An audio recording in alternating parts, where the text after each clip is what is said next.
খবর শুনছেন আশা news channel থেকে। আজ জানাবো পশ্চিমবঙ্গ দেশ ও বিশ্বের বাছাই করা 50টি গুরুত্বপূর্ণ তাজা খবর। চ্যানেলে নতুন হয়ে থাকলে চ্যানেলটিকে অবশ্যই সাবস্ক্রাইব করবেন। খবরের শুরুতেই সংবাদ শিরোনাম। অবশেষে বাংলার প্রবীণদের জন্য বড় সুখবর, বার্ধক্য ভাতা দ্বিগুণ করার ঘোষণা মুখ্যমন্ত্রী।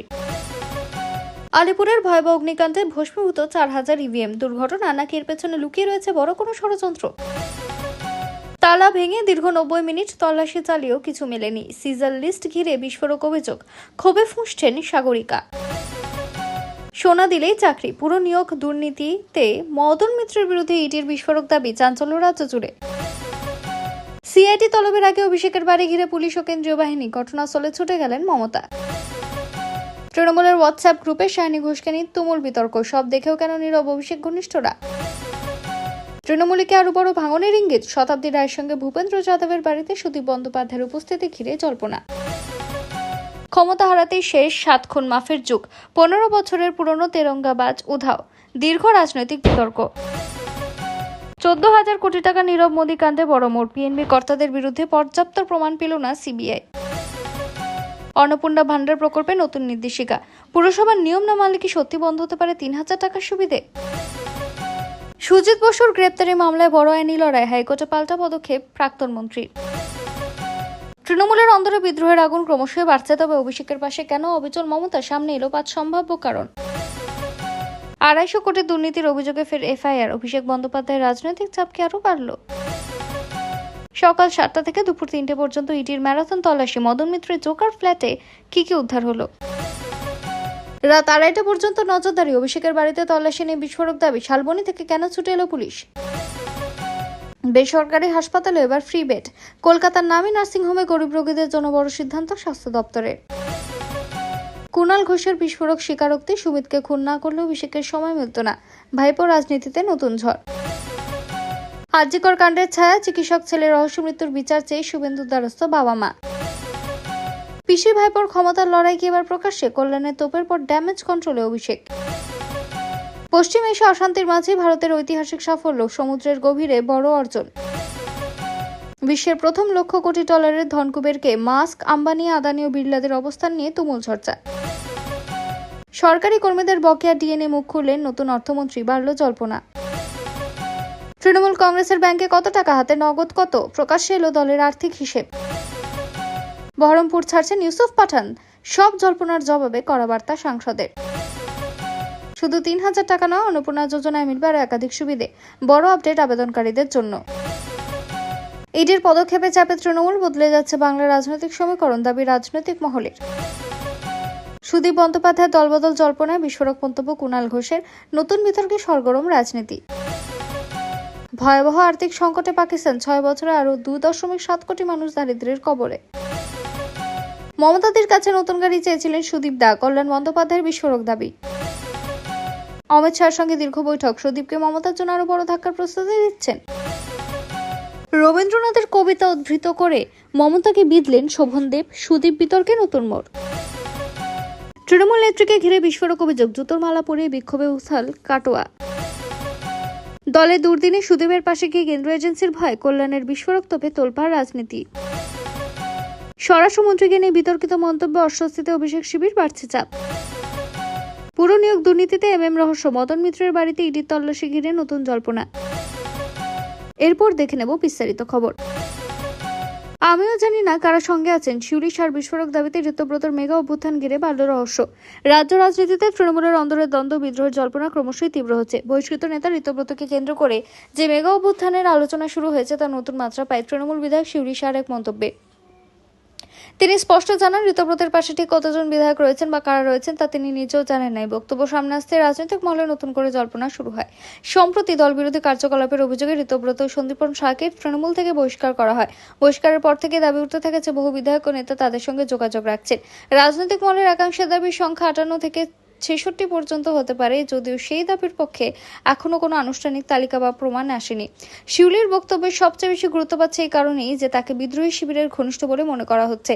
বহিষ্কারের পর তিনি ঋতব্রত সন্দীপনের সঙ্গে দেখা করেছিলেন বলেও খবর প্রকাশ্যে আসে। ফলে তার মুখ থেকে এমন মন্তব্য বেরিয়ে আসে বিদ্রোহী শিবিরের প্রকৃত শক্তি নিয়ে আরও ধোঁয়াশা তৈরি হয়েছে। রাজনৈতিক বিশ্লেষকদের মতে যদি সত্যি এত সংখ্যক বিধায়ক ঋতব্রতের পাশে থাকেন, তাহলে তা তৃণমূল কংগ্রেসের ইতিহাসে অন্যতম বড় রাজনৈতিক সংকট হয়ে উঠতে পারে। সেক্ষেত্রে দলের সাংগঠনিক কাঠামো, নেতৃত্ব এবং ভবিষ্যৎ রাজনৈতিক সমীকরণে বড় পরিবর্তনের সম্ভাবনা উড়িয়ে দেওয়া যাচ্ছে না। অন্যদিকে তৃণমূল নেতৃত্ব এখনো প্রকাশ্যে জল্পনাকে গুরুত্ব দিতেই নারাজ। দলের পক্ষ থেকে দাবি করা হচ্ছে বিদ্রোহের খবরকে ইচ্ছাকৃতভাবে বড় করে দেখানো হচ্ছে। তবে শিউলি শাহর সাম্প্রতিক বক্তব্যের পর ঋতব্রত বন্দ্যোপাধ্যায়কে ঘিরে মেগা অভ্যুত্থানের জল্পনা আরও জোরালো হয়েছে। আগামী দিনে রাজনৈতিক নাটকের নতুন অধ্যায় সামনে আসতে পারে বলেই মনে করছে রাজনৈতিক মহল। 14 তলা থেকে হিরকরানিকে নামাতে পেরেছি, মেয়ের খুনের বিচারও পাবো, প্রত্যয়ী অভয়ের মা। আরজিকর কাণ্ডে নিহত তরুণী চিকিৎসক অভয়ের মা ফের একবার মেয়ের ন্যায় বিচার নিয়ে দৃঢ় প্রত্যয় ব্যক্ত করেছেন। তার বক্তব্য, দীর্ঘ লড়াইয়ের পর যেমন অসম্ভবকে সম্ভব করা গেছে, তেমনি মেয়ের হত্যার পূর্ণ বিচারও একদিন মিলবে। এই প্রসঙ্গে তিনি আবেগঘনভাবে বলেন, 14 তলা থেকে হীরক রানীকে নামাতে পেরেছি, মেয়ের খুনের বিচারও পাবো। অভয়ের মা বাবাকে গত বছর বিচার চেয়ে আইনি ও সামাজিক লড়াই চালিয়ে যেতে দেখা গিয়েছে। তাদের অভিযোগ, তদন্তের বিভিন্ন পর্যায়ে গাফিলতি ও প্রমাণ নষ্টের চেষ্টা করা হয়েছিল। সে কারণে তারা বারবার নতুন তদন্ত দায়ীদের কঠোর শাস্তির দাবি জানিয়ে এসেছেন। সম্প্রতি আদালতের নির্দেশে তদন্তের নতুন অগ্রগতি সম্পন্ন তৈরি হওয়ায় পরিবার কিছুটা আশাবাদী হয়ে উঠেছে। অভয়ের মা বলেন, তাদের আন্দোলন শুধু একজন মেয়ের বিচারের জন্য নয়, রাজ্যের সমস্ত মেয়েদের নিরাপত্তার প্রশ্নের সঙ্গে জড়িত। অতীতে একাধিকবার তিনি জানিয়েছেন যে মেয়ের মৃত্যু ন্যায় বিচার পাওয়াই তার জীবনের একমাত্র লক্ষ্য। সে কারণে তিনি জনসমক্ষে বারবার সরব হয়েছেন এবং প্রয়োজনে রাজনৈতিক ময়দানেও নেমেছেন। খবরে বলা হয়েছে, সাম্প্রতিক ঘটনাবলীর পর অভয়ের মা আগের চেয়েও বেশি আত্মবিশ্বাসী। তার বিশ্বাস সত্য একদিন প্রকাশ্যে আসবে এবং মেয়ের হত্যাকাণ্ডে জড়িত সকলের শাস্তি নিশ্চিত হবে। সেই আশাতেই এখন লড়াই চালিয়ে যাচ্ছেন তিনি ও তার পরিবার। অনুপ্রবেশ রুখতে হিমন্ত নজিরবিহীন পদক্ষেপ। অসমে 18 পেরোলে আধার কার্ড নিয়মে বড় পরিবর্তন। অসম সরকার আধার কার্ড তৈরির নিয়মে বড় পরিবর্তনের ঘোষণা করেছে। মুখ্যমন্ত্রী ডক্টর হিমন্ত বিশ্ব শর্মা জানিয়েছেন, 18 বছর বা তার বেশি বয়সের নতুন আবেদনকারীদের আর সহজে আধার কার্ড দেওয়া হবে না। সরকারের দাবি, মূল উদ্দেশ্য হল অবৈধ অনুপ্রবেশকারীদের আধার সংগ্রহ করে ভারতীয় পরিচয়পত্র পাওয়ার পথ বন্ধ করা। মন্ত্রিসভার সিদ্ধান্ত অনুযায়ী 18 বছর পার হওয়ার পর প্রথমবার আধারের জন্য আবেদন করতে গেলে কড়া যাচাইয়ের মুখে পড়তে হবে। সাধারণভাবে নতুন আবেদন গ্রহণ বন্ধ করা হবে এবং শুধুমাত্র ব্যতিক্রমী বা বিশেষ ক্ষেত্রে জেলা প্রশাসনের অনুমোদন সাপেক্ষে আবেদন বিবেচনা করা হবে। সেই ক্ষেত্রে পুলিশ ও ফরেনার্স ট্রাইব্যুনালের রিপোর্ট খতিয়ে দেখা হবে। অসম সরকারের বক্তব্য, সীমান্ত পেরিয়ে অবৈধভাবে প্রবেশকারী ব্যক্তিরা যাতে আধার কার্ড সংগ্রহ করে নিজেদের ভারতীয় নাগরিক হিসেবে প্রতিষ্ঠা করতে না পারেন, সে কারণে পদক্ষেপ নেওয়া হয়েছে। মুখ্যমন্ত্রী দাবি করেছেন, রাজ্যের প্রয়োজনের তুলনায় ইতিমধ্যে 100%-এরও বেশি আধার নিবন্ধন হয়েছে। ফলে নতুন করে প্রাপ্তবয়স্কদের আধার দেওয়ার প্রয়োজন খুব কম। তবে তফসিলি জাতি, তফসিলি জনজাতি এবং চা বাগান এলাকার শ্রমিক ও বাসিন্দাদের জন্য কিছুটা ছাড় রয়েছে। এই শ্রেণীর মানুষেরা নির্দিষ্ট সময় পর্যন্ত আধারের জন্য আবেদন করতে পারবেন বলে সরকার জানিয়েছে। এই সিদ্ধান্তকে কেন্দ্র করে রাজনৈতিক বিতর্ক শুরু হয়েছে। সমর্থকদের মতে এটি অবৈধ অনুপ্রবেশ রোধে গুরুত্বপূর্ণ পদক্ষেপ। অন্যদিকে সমালোচকদের একাংশের দাবি, প্রকৃত বাসিন্দাদেরও হয়রানির মুখে পড়তে হতে পারে। তবে অসম সরকার স্পষ্ট জানিয়েছে যে নিরাপত্তা ও পরিচয় যাচাই শক্তিশালী করতেই নতুন নিয়ম কার্যকর করা হয়েছে। শাহকে হুমকি দেওয়ার অভিযোগে আরও চাপে অভিষেক। শিলিগুড়িতে দায়ের হলো নতুন মামলা। তৃণমূল কংগ্রেসের সর্বভারতীয় সাধারণ সম্পাদক অভিষেক বন্দ্যোপাধ্যায়ের বিরুদ্ধে ফের আইনি জটিলতা তৈরি হয়েছে। এবার শিলিগুড়ি সাইবার ক্রাইম থানায় তার বিরুদ্ধে নতুন অভিযোগ দায়ের করা হয়েছে। অভিযোগকারী সঞ্জয় সিংহাল নামের এক ব্যক্তি, যিনি শিলিগুড়ি পুরনৌকম এলাকার বাসিন্দা। অভিযোগে বলা হয়েছে, বিধানসভা নির্বাচনের প্রচারের সময় অভিষেক একাধিক সভা থেকে এমন কিছু মন্তব্য করেছিলেন যা কেন্দ্রীয় স্বরাষ্ট্রমন্ত্রী অমিত শাহকে উদ্দেশ্য করে হুমকি হিসেবে ব্যাখ্যা করা যেতে পারে। অভিযোগকারীর দাবি, 27 এপ্রিল একটি বক্তব্য সহ মোট 4টি ভাষণকে কেন্দ্র করে অভিযোগ দায়ের করা হয়েছে। সঞ্জয়ের বক্তব্য, ওইসব মন্তব্য সমাজে উত্তেজনা, হিংসা ও অরাজকতার পরিবেশ তৈরি করতে পারত। সেই কারণে তিনি সাইবার ক্রাইম থানায় দ্বারস্থ হয়েছেন। অভিযোগ পাওয়ার পর পুলিশ বিষয়টি খতিয়ে দেখছে বলে জানা গিয়েছে। এর আগেও অভিষেকের বিরুদ্ধে অমিত শাহকে হুমকি দেওয়ার বিষয়ে বিধাননগর সাইবার ক্রাইম থানায় একটি এফআইআর দায়ের করা হয়েছিল। সে মামলায় উস্কানিমূলক বক্তব্য এবং অশান্তি ছড়ানোর সম্ভাবনার অভিযোগও তোলা হয়েছিল। রাজনৈতিক মহলের মতে একের পর এক অভিযোগ, তদন্ত, আইনি প্রক্রিয়ার কারণে অভিষেকের উপর চাপ ক্রমশই বাড়ছে। যদিও তৃণমূলের পক্ষ থেকে অতীতে এই ধরনের অভিযোগকে রাজনৈতিক গুরুত্ব দিতে নারাজ এবং এগুলো সবই উদ্দেশ্য প্রণীত বলেই দাবি করা হচ্ছে। সব মিলিয়ে শিলিগুড়িতে দায়ের হওয়া নতুন অভিযোগের ফলে অভিষেক বন্দ্যোপাধ্যায়ের আইনি লড়াইয়ের একটি নতুন অধ্যায় যোগ হলো। এখন পুলিশ তদন্ত এবং পরবর্তী আইন প্রক্রিয়ার দিকে নজর রাজনৈতিক মহলে। অবশেষে সুখবর, বার্ধক্য ভাতা দ্বিগুণ, উপভোক্তাদের অ্যাকাউন্টে ঢুকবে আরও বেশি টাকা। রাজ্যের প্রবীণ নাগরিক, বিধবা মহিলা এবং প্রতিবন্ধী ব্যক্তিদের জন্য বড় ঘোষণা করা হয়েছে। সরকার বার্ধক্য ভাতা, বিধবা ভাতা এবং প্রতিবন্ধী ভাতার পরিমাণ দ্বিগুণ করার সিদ্ধান্ত নিয়েছে। এতদিন যারা মাসে 1,000 টাকা করে পেতেন তারা এখন থেকে পাবেন 2,000 টাকা। সরকারের দাবি, মূল্যবৃদ্ধির বাজারে 1,000 টাকা সংসার চালানো অত্যন্ত কঠিন। সে কারণে আর্থিকভাবে দুর্বল, প্রবীণ, বিধবা এবং শারীরিকভাবে অক্ষম মানুষের পাশে দাঁড়াতেই সিদ্ধান্ত নেওয়া হয়েছে। নির্বাচনের সময় ভাতা বৃদ্ধির প্রতিশ্রুতি দেওয়া হয়েছিল এবং সেই প্রতিশ্রুতি বাস্তবায়নের পথে সরকার এগোচ্ছে। সূত্রের খবর, জুন মাস থেকে বর্ধিত হারে ভাতা দেওয়া হতে পারে, অর্থাৎ উপভোক্তাদের ব্যাংক অ্যাকাউন্টে আগের তুলনায় দ্বিগুণ টাকা জমা পড়বে। যদিও প্রশাসনের তরফে চূড়ান্ত বিজ্ঞপ্তি ও বাস্তবায়নের বিস্তারিত নির্দেশিকা প্রকাশের দিকে নজর রাখা হচ্ছে। এই সিদ্ধান্তে সবচেয়ে বেশি উপকৃত হবেন গ্রামের প্রবীণ মানুষ, স্বামীহারা মহিলা এবং প্রতিবন্ধী নাগরিকরা, যাদের জীবিকার অন্যতম ভরসায় সরকারি ভাতা। রাজনৈতিক মহলের মতে সামাজিক সুরক্ষা প্রকল্পগুলিকে আরও শক্তিশালী করতে পদক্ষেপ নেওয়া হয়েছে। সব মিলিয়ে দীর্ঘদিনের অপেক্ষার পর ভাতা বৃদ্ধির এই ঘোষণাকে বহু উপভোক্তা স্বস্তির খবর হিসেবে দেখছেন। এখন সকলের নজর কবে থেকে নিয়মিতভাবে 2,000 টাকা করে অ্যাকাউন্টে জমা পড়বে তার দিকে।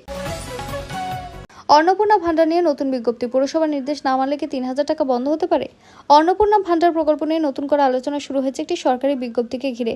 খবরে দাবি করা হয়েছে প্রকল্পের কিছু নিয়ম মেনে চলতে হবে, আর যদি না মানা হয় তাহলে 3,000 টাকা আর্থিক সহায়তা বন্ধ হয়ে যেতে পারে। প্রকাশিত বিজ্ঞপ্তি অনুযায়ী অন্নপূর্ণা যোজনার আওতায় প্রতি মাসে 3,000 টাকা সরাসরি ভোক্তাদের আধার সংযুক্ত ব্যাংক অ্যাকাউন্টে পাঠানো হবে। তবে আবেদনপত্র জমা দেওয়ার পর প্রশাসনের পক্ষ থেকে যাচাই বাছাই করা হবে। গ্রামীণ এলাকায় বিডিও এবং শহরাঞ্চলের সংশ্লিষ্ট প্রশাসনিক কর্তৃপক্ষ আবেদনকারী তথ্য প্রক্রিয়া করে অনুমোদনের জন্য সুপারিশ করবেন। বিজ্ঞপ্তিতে আর উল্লেখ করা হয়েছে যে সকল মহিলা প্রকল্পের সুবিধা পাবেন না। নির্দিষ্ট বয়সসীমা, সরকারি চাকরি, পেনশন প্রাপ্তি বা একদাতা হওয়ার মতো কিছু শর্ত রয়েছে। যোগ্যতা যাচাইয়ে ভুল তথ্য ধরা পড়লে আবেদন বাতিল হতে পারে। খবরে যে পৌরসভার নির্দেশ না মানলে 3,000 টাকা পাবে না বলা হয়েছে, তার মূল ভিত্তি হল স্থানীয় প্রশাসনের যাচাই ও নথিপত্রের নিয়ম মেনে চলা, অর্থাৎ প্রয়োজনীয় নথি, আধার, ব্যাংক এবং অন্যান্য প্রশাসনিক শর্ত পূরণ না করলে আবেদন আটকে যেতে পারে বা সুবিধা পেতে দেরি হতে পারে। তবে শুধুমাত্র সাধারণ কোনো পৌরসভার নির্দেশ না মানলে স্বয়ংক্রিয়ভাবে টাকা বন্ধ হয়ে যাবে এমন স্পষ্ট তথ্য বিজ্ঞপ্তিতে পাওয়া যায়নি। কালীঘাটের রুদ্ধশ্বাস ভোর, সিআইডি তলবের আগে অভিষেকের বাড়ি ঘিরে পুলিশ ও কেন্দ্রীয় বাহিনী পৌঁছে গেলেন মমতা। রাজ্যের রাজনৈতিক মহলে চাঞ্চল্য ছড়িয়েছে অভিষেকের কালীঘাটের বাড়িকে ঘিরে সাম্প্রতিক ঘটনাকে কেন্দ্র করে। খবর অনুযায়ী ভোর রাত থেকে কালীঘাটের পটুয়াপাড়ায় অবস্থিত অভিষেক বন্দ্যোপাধ্যায়ের বাড়ির আশেপাশে কেন্দ্রীয় পুলিশ বাহিনীর উপস্থিতি লক্ষ্য করা যাচ্ছিল। পরিস্থিতির গুরুত্ব বাড়তে থাকায় সেখানে পৌঁছে যান মমতা বন্দ্যোপাধ্যায়। ঘটনার পটভূমিতে রয়েছে সিআইডির একাধিক তদন্ত। সম্প্রতি এক মামলায় অভিষেক বন্দ্যোপাধ্যায়কে নোটিশ পাঠানো হয় এবং তাকে জিজ্ঞাসাবাদের জন্য তলব করা হয়েছিল। সেই প্রক্রিয়ারই অংশ হিসেবে সিআইডির আধিকারিকরা কালীঘাটের বাড়িতে পৌঁছেছিলেন বলে জানা যায়। এক পর্যায়ে প্রায় 3 ঘন্টা অপেক্ষার পর তার বাড়িতে নোটিশ গেছে এবং পুরো প্রক্রিয়ার ভিডিওগ্রাফি করা হয়। খবরেরও দাবি করা হয়েছে যে অভিষেকের বাড়ি না থাকায় প্রথমে তার দপ্তরের কর্মীদের সঙ্গে কথা বলা হয়, পরে তিনি বাড়িতে ফিরে প্রয়োজনীয় নোটিশ সংক্রান্ত প্রক্রিয়া সম্পন্ন করা হয়। একই সময় তার রাজনৈতিক ও প্রশাসনিক অবস্থান ঘিরে জল্পনা তীব্র হয়ে ওঠে। এর আগেও কালীঘাটে দলীয় কার্যালয় এবং অভিষেক বন্দ্যোপাধ্যায়ের বিভিন্ন অফিসে সিআইডি তল্লাশি চালিয়েছে। জালসই সংক্রান্ত অভিযোগ, নির্বাচনী ভাষণকে ঘিরে অভিযোগ এবং অন্যান্য তদন্তের সূত্র ধরে বারবার তার নাম উঠে এসেছে। ফলে নতুন করে পুলিশ ও কেন্দ্রীয় বাহিনীর উপস্থিতি রাজ্যের রাজনৈতিক মহলে ব্যাপক আলোড়ন সৃষ্টি করেছে। তৃণমূলের পক্ষ থেকে বিষয়টিকে রাজনৈতিক উদ্দেশ্য প্রণোদিত বলে পদক্ষেপ বলে দাবি করা হলেও বিরোধীরা বলছে তদন্ত এগোচ্ছে বলে একের পর এক পদক্ষেপ করা হচ্ছে। ফলে কালীঘাটের এই ঘটনাকে ঘিরে রাজনৈতিক সংঘাত আরও তীব্র হওয়ার সম্ভাবনা রয়েছে। সব মিলিয়ে সিআইডির তলব, কালীঘাটে নিরাপত্তা বাহিনী মোতায়েন এবং মমতার উপস্থিতি, এই 3টি ঘটনায় রাজ্যের রাজনীতির নতুন করে জল্পনার জন্ম দিয়েছে। এখন নজর তদন্তের পরবর্তী পদক্ষেপ এবং অভিষেকের আইনি ও রাজনৈতিক অবস্থানের দিকে।